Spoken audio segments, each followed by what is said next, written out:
Okay, so I've got 4 parts here. This one, this one, this one, and this one. And we're going to start with this one first. I hit A to select all of it, Shift right click to deselect this one. And then I'm going to hit X and delete. And now I've just got this one by itself. And so I go to File, Export, Wavefront.obj, and you can name it something. I usually name it, like, if I'm doing like the oven, or an oven, if I'm modeling an oven, then I use like oven glass, oven, the stove part of it, or like the oven door handle or whatever. So I'm just gonna call this test part 1, I guess, and export obj. I'm going to hit Ctrl Z again, and now I've got all of the parts back. I'm going to delete the one that I just did so that I can keep track of it. And now I've got 3 parts left. Now I'm going to do the plane.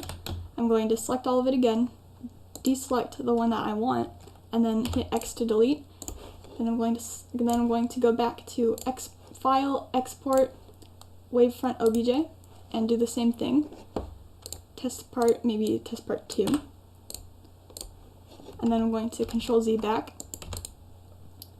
Now I'm going to do the second part, or actually the third part now.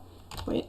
Then I select all, Shift right click to deselect, hit X to delete, File, Export, Wavefront.obj, test part number 3. Alright, I got it. I'm going to Ctrl Z back, X to delete, select this one. I don't want the camera and the lamp in here, so I'm going to do the same thing again. Hit X to delete, and then File, Export, Wavefront.obj, test part number 4, export obj. Alright, I got them all. Now I'm going to go over to Roblox Studio, and I'm going to go to the workspace and insert a MeshPart. And I'm going to make a few of them. I just need 4 because I have 4 parts, so I have 4 right here, as you can see. And I'm going to take the first one, and you can name it test part 1.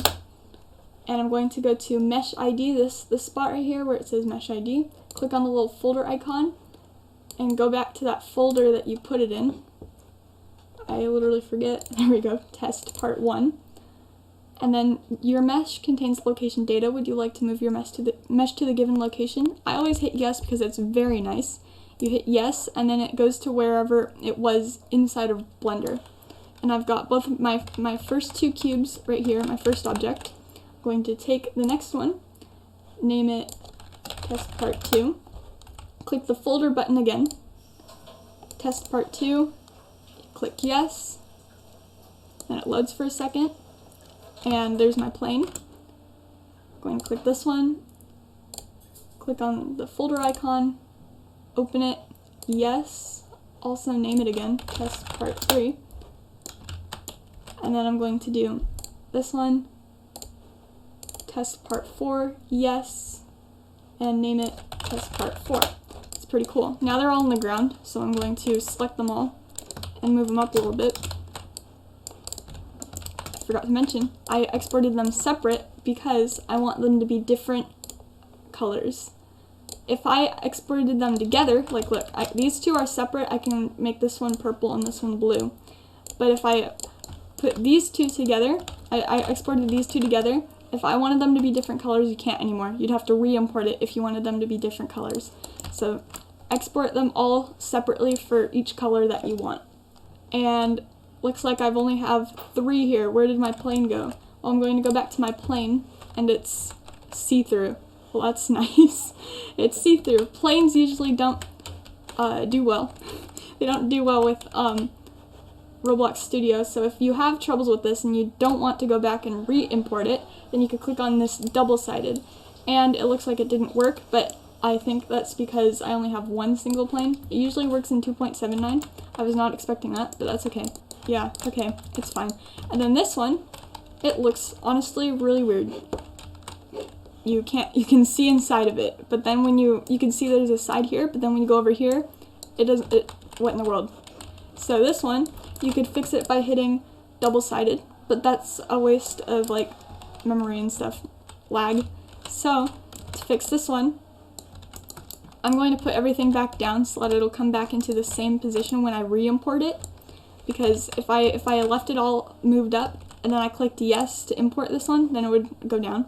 So I'm going to go back to Blender, Ctrl Z back to that cube right here. I've got this cube. And it looks normal in here. And I think that there's a spot in here where you can see backface culling. In this little drop down arrow, you can see backface culling, and it will show you what it will look like in Roblox Studio when you import it. And these are called normals. The normals for this cube are facing inwards, so just the inside, and they're not facing outwards, so you can't see their outside. So you go into edit mode, and you hit Ctrl Shift N, and that'll bring up this, and you click on the little arrow, and you can make it so it's not inside. There it is. And now you have to re-export it. So you click export, wavefront.obj, overwrite it, I guess. Go back to Roblox Studio, click on it, mesh ID with the little folder icon, and then test part 3. Hit yes. There we go, it's fixed. And we've got our nice parts here, except for the plane, because I didn't realize because I don't use 2.8. There we go. That's how you do it. Oh, also,